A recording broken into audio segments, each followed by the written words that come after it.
대장동 의혹의 핵심 인물인 김만배 씨의 로비 의혹이 언론계와 법조계로 확산하면서 파장이 커지고 있습니다. 그 자세한 내용 사건 이슈 코너에서 장현미 변호사와 함께 이야기 나눠보겠습니다. 어서 오세요. 네, 안녕하세요. 네, 저희 화천대유의 대주주 김만배 씨 언론사 기자들과 많게는 수억 원대의 금전 거래를 주고받은 그런 정황이 지금 알려지면서 파장이 계속 좀 커지고 있습니다. 현재까지 나온 게 정황을 좀 정리를 해볼까요? 지금 금전적으로 직접적인 연관관계가 있다라고 추격된 언론사는 세 곳입니다. 네. 한겨레 같은 경우에는 간부급 인사가 9억 원을 총 수령했다라고 하는데 당사자들의 어떤 주장에 따르면 이게 분양을 본인이 아파트를 받는 과정에서 돈이 필요했기 때문에 차용을 했다라는 취지로 이야기를 합니다.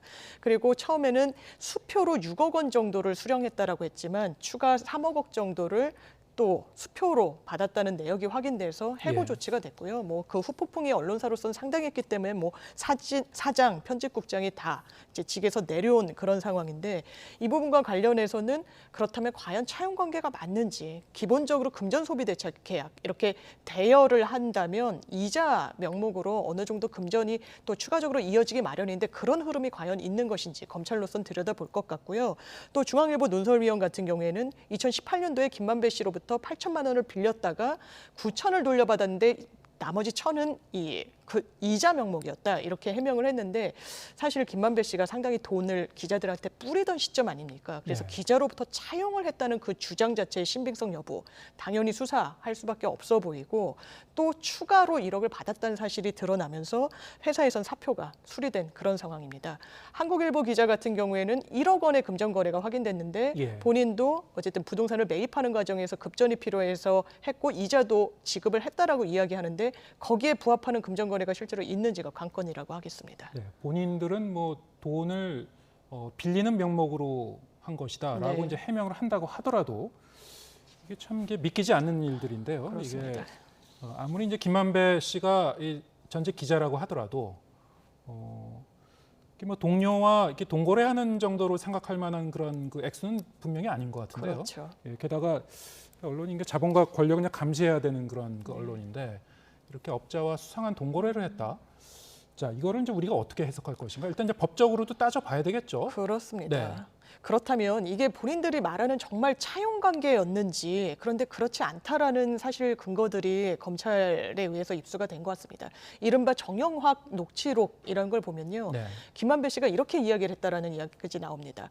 기자들에게 이 정도면 비용이 들더라도 우리는 참 운이 좋은 거다. 왜냐하면 수사도 지금 안 받고 있고 언론에도 이게 화제가 되고 있거나 이러지 않고 그러면 이런 걸 생각했을 때 비용이 좀 늘면 어떠냐. 그리고 우리들 기자들 분양도 받아주고 하면서 하면 좋지 않냐라고 했는데 실제로 분양대금으로 차용이라 이렇게 이야기를 하고 있는 기자가 있기 때문에 이 녹취록의 신빙성이 좀 높아 보이는 부분이 또 있죠. 그리고 다른 내용 중에는 이 정영학 회계사가 기자들에게 지급하라고 뭐 상품권을 갖고 오니까 기자들은 상품권을 받기보다는 뭐 현금을 더 선호한다라는 취지가 있다. 뭐 이런 이야기도 지금 나오고 있습니다. 그렇다면 이게 단순히 몇몇 곳의 언론사에 국한됐을 것인지. 왜냐하면 지금 남욱 변호사의 진술에 따르더라도 뭐 골프를 언론인들과 치면은 뭐 100만 원씩 주기도 했다. 이게 다 법에는 저촉되는 행위로 볼 수가 있거든요. 그렇다면 사실 이게 대장동 수사의 뭐 본류는 아니었습니다. 처음에. 그렇지만 수사를 할 수밖에 없는 그런 국면으로 다가가고 있는 것 같습니다. 대장동 사건의 핵심 증거 중에 하나라고 하는 이제 정영학 녹취록에 곳곳에 이제 저런 내용이 나온다는 얘기죠. 그렇습니다. 한 군데가 아니고. 자, 이렇게 되면은 이 언론인들을 이제 단순히 이제 언론사의 징계뿐만이 아니고 단순히 그만두는 것을 넘어서 이 법적으로 이제 따져보고 수사를 해야 되는 거 아니냐. 이게 수사를 하게 되면 이제 뇌물 혐의가 아니고 배임 수재로 이제 처벌을 받을 수 있다고 하더라고요. 맞습니다. 형법에 뇌물죄 적용되는 거 아니야? 그러니까 대가 관계가 있고 돈을 받았기 때문에 그렇지만 뇌물죄는 공무원의 직분이 있어야만 처벌이 가능하도록 규정돼 있기 때문에 이런 이 기자를 처벌할 수는 없습니다. 그런데 뇌물과 유사하게 동일하게 이제 5년 이하의 징역형을 가진 범죄 중에 배임 수재죄라는 게 있는데요. 타인의 업무를 처리하는 자가 임무와 관련해서 부정한 청탁을 받으면서 금품을 수수한 경우에 해당합니다. 이를테면 금융기관 직원이 대출을 일으켜주겠다라고 하면서 금품을 수수하는 경우, 이런 경우를 처벌하는 겁니다. 사실상 민간인이 뇌물 명목의 돈을 받았을 때 처벌한다, 이렇게 이해하시면 될 것 같은데요. 언론인들은 타인의 업무를 수행하는 일단 직장인입니다. 직업인. 그런데 이 업무를 수행하는 과정 중에서 이를테면 기사를 막아달라 내지는 기사를 좀 우호적으로 써달라라는 청탁을 받고 금품을 수령했다는 이 대가 관계가 또 입증이 되게 된다면 이건 형사처벌을 받게 됩니다. 네. 그 내용상으로 보면은 그러니까 공직자인의 뇌물과 상당히 좀 유사한 그런 측면도 있는데 네. 민간인인 이제 기자들에게 이러한 그 상황에 대해서 이 혐의를 적용하려면은 이제 이런 그 배임 수재 혐의를 적용하게 되는군요. 그렇습니다. 네. 이렇게 되면은 그러면은 기자가 이 부정한 청탁을 받고 돈을 받고 거기에 대해서 이를테면 뭐 대장동 그 사건이라든가 네. 특정 사건에 대해서는 유리한 기사를 써주거나 어떤 불리한 기사를 이제 막아주거나 영향력을 행사했다는 그 부분을 네. 분명히 입증해야 되는 건가요? 그래야 되는 부분이 좀 있죠. 왜냐하면 부정한 청탁을 받았다는 것은 사실 사실관계로 그 부분을 채워 넣을 수밖에 없는 겁니다. 예. 그렇다면 부정한 청탁이 있었다는 그 결과물이 무엇인지는 검찰을 주목할 수밖에 없을 텐데 실제로 기사를 썼는지 우호적인 기사가 있다면 그건 명징한 증거로 보여지는 부분이 있고요. 네. 그리고 임박음조로 좀 기능하고 있다, 이런 녹취 내용도 있지 않습니까? 그럼 예. 기사를 쓰지 않았다면 지금 이렇게 문제가 된 기자들이 다 간부급입니다. 그러면 뭔가 이른바 이 편집권을 행사하는 과정 중에 후배 기자들에게, 취재 일선에 뛰는 기자들에게 뭔가 넌지시라도 암묵적으로라도 이 취재 지시 내지는 기사 방향과 관련해서 좀 부적절한 지시가 없었는지를 볼 수밖에 없을 텐데 이런 자료를 확보하려면 사실 언론사에 대한 압수수색 등이 단행돼야 될 필요성이 있을 수도 있는데 예. 검찰로서는 이 부분이 또 부담스러운 측면이 있어서 어떻게 이 수사를 저울질해 나갈지가 좀 관건인 것 같습니다. 그렇게 되면 보도 책임자나 데스크가 기자에게 뭐 지시를 내린 그런 그 물증이라든가 네. 뭐 휴대전화 뭐 메시지라든가 네.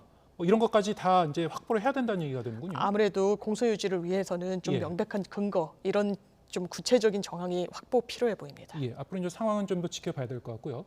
그런가 하면은 김만배 씨가 기자들뿐만이 아니고 현직 판사, 법조인들을 상대로 한 로비한 그 정황도 포착이 됐죠. 그렇습니다. 왜냐하면 이 부분은 검찰이 수사를 하다 보니까 한 술집 직원도 이 수사 선상에 오르게 됩니다. 휴대전화 내역을 뽑아봤더니 현직 판사, 전직 판사의 이런 연락처가 있는 겁니다. 어떻게 네. 된 경위인지를 확인하니까 김만배 씨와 술자리를 함께 했던 판사들이다. 예. 한 명 같은 경우에는 그 당시 술자리를 가졌던 시점 2017년도부터 한 2021년도까지 이어진다고 하는데요. 그 당시에 부장판사 직책에 있었고 한 명은 그냥 평판사인데 지금 현직에 있습니다. 당시에 부장판사는 변호사 개업을 한 상태고요.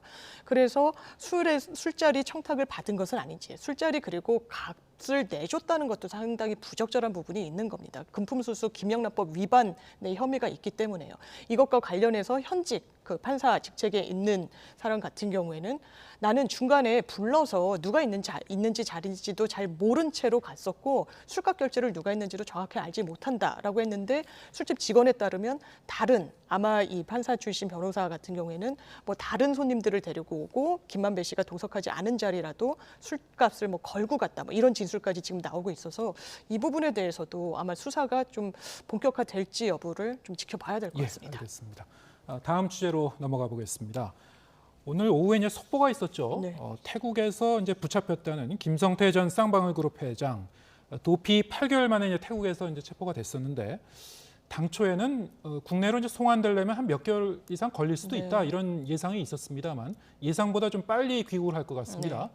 본인은 이제 심경의 변화가 있었던 것 같은데 어떻게 된 건가요? 아마 시간을 유예하는 게 큰 실익이 없다라고 예. 생각을 한 것 같습니다. 왜냐하면 지난해 12월 달에는 쌍방울의 금고지기가 또 해외에서 검거되기도 했습니다. 네. 그런데 강제 송환에 반대를 하면서 계속 시간을 끌고 있었거든요. 그렇지만 본인은 이게 시간을 설사 끈다고 하더라도 얼마나 끌 수 있을 것인지에 대한 고민이 있었을 것으로 보이고, 사실 오늘 오후 2시에 현지 시각으로 간이 재판 형식으로 불법 체류 사실을 인정하냐 안 하냐 그 여부에 따라서 난 불법 체류 사실을 인정하지 않는다라고 하면 더 소송이 본격화되는 국면이었는데 네. 본인은 그런 식의 어떤 뭐 법적 쟁점으로 가져가기를 포기한 것 같습니다. 일단 이르면 내일 한국에 귀국할 수 있다는 그런 보도가 나오고 있습니다. 본인이 이제 소송을 통해서 시간을 끌려면 끌 수도 있는 상황이었습니까? 그렇습니다. 근데 본인이 이제 그렇게 결정을 내린 건가요? 사실상 본인이 결단했다고 봐야 될 겁니다. 예. 불법 체류 사실도 그냥 시인하고 벌금을 내고 끝내는 걸로, 그래서 강제 송환에 임하는 걸로, 거기에 그냥 수긍하는 걸로 결심을 한 것 네. 같습니다. 김성태 전 회장이 관련된 사건이 좀 여러 가지입니다. 예. 특히 그 중에 하나가 이제 이재명 대표 관련 변호사비 대납 의혹 수사도 있고, 이 사건과 관련해서도 뭐 핵심 인물로 꼽히고 있습니다만 여러 가지 이제 관련 수사가 이제 속도를 낼 것 같은데 어떻게 보시는지요? 그렇습니다. 지금 크게는 갈래가 네 가지로 나뉩니다. 네. 쌍방울 그룹의 어떤 횡령 배임과 관련한 게 또 한 축이 있고요. 또 자본시장법 위반 혐의는 전환사채 관련 허위 공시를 한 부분도 있습니다. 네. 근데 이른바 정치권과 연관돼서 주목도를 끄는 건 이른바 그 변호사비 대납 사건. 이 한 축이 있고요. 또 대북 송금.